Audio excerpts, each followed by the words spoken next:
This week's product review, we're going to be talking about this mask right here. Not the JT mask, you're probably familiar with that already, but I'm talking about the one that's over it. This is a product from Psycho Scenario. I'll have links down below as usual. This is their werewolf style of mask. Now this is actually a latex appliance that fits on over your normal paintball mask. A couple details about it. The reason that it stays on, it's not a permanent attachment, so you don't have to put it on, you don't have to glue it on or anything, but it does stay put. Let me show you how that works. There's a lip right over the top here, which fits right there.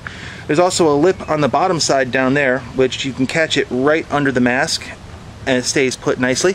There's also two Velcro tabs, one on each side right by the earpiece. So you can quite literally take the mask off, play as normal, and then put it back on without much of a problem. It actually works out really nicely.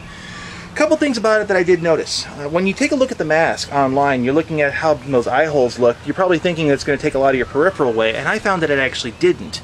I didn't have any real problem going side to side, seeing binocular and all that other stuff. The biggest problem that I had was that it actually kind of cut off a lot of the top of the lens itself, which normally is not that big of a problem. The problem is when you're like crawling or you're face first in the weeds and you're trying to look through the top of your mask. That's when it starts becoming a problem. But that was the only time I had a problem with actually seeing through the eye holes of this thing.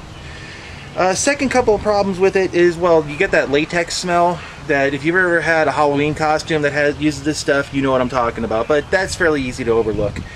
I also had a couple problems with the heat retention of this thing because there's only one real breathing hole and it's right down the middle there. Can't really see. There you go.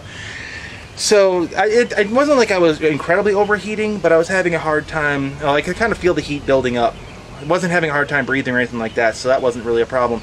The only other thing is that because that's the only opening, you get a lot of blast back. So if you're a loud guy in the field and you're yelling a lot, you're going to make yourself deaf very quickly. I did a couple times yesterday, actually. Now, on the good side, it's fairly durable. Like I said, I was going face first through a lot of the worst stuff out there, and I wasn't having a problem with it. And also, there's no really bad gouges or scratches on the mask at all. So that worked out really nicely. Another big advantage, you will get noticed. I guarantee you, you will get noticed with this thing on. I actually had a lot of people who were on the field that were like, whoa, that's really cool. Actually, I don't know if it has any intimidation factor or not, but I do know that I had a lot of people who were willing to follow me or, you know, go along with a plan because they figured if I had this on, I must be hardcore. I must know what I'm talking about. It also kind of prevented a friendly fire incident yesterday too, because we had one incident where two flanks were shooting at each other. And one person recognized this, realized that I was on his team, and they stopped shooting at us. Very handy stuff. It worked out really well. MSRP, right down here. Now, a lot of people are going to look at that and go, wow, that's kind of pricey for what it is. Actually, it's not. It's a fairly durable product from everything that I've been able to tell so far. Like I said, it's only one outing, so I can't really speak authoritatively on that. But for the cool factor, yeah, it's off the charts. It's not for everybody, and to be honest, this is something I would not play with on a day-to-day, week-to-week basis. But for scenario games or special events, oh heck yeah, this is definitely worth it. And the other nice thing too is that if you go out in the field with this thing on, and everybody gets used to seeing you on the field, they know which team you're on, then you can just take it off, dump it in your car, and then go play like this with a different jersey on. You know, spy missions, I'm just saying, you know, it works out pretty well for that.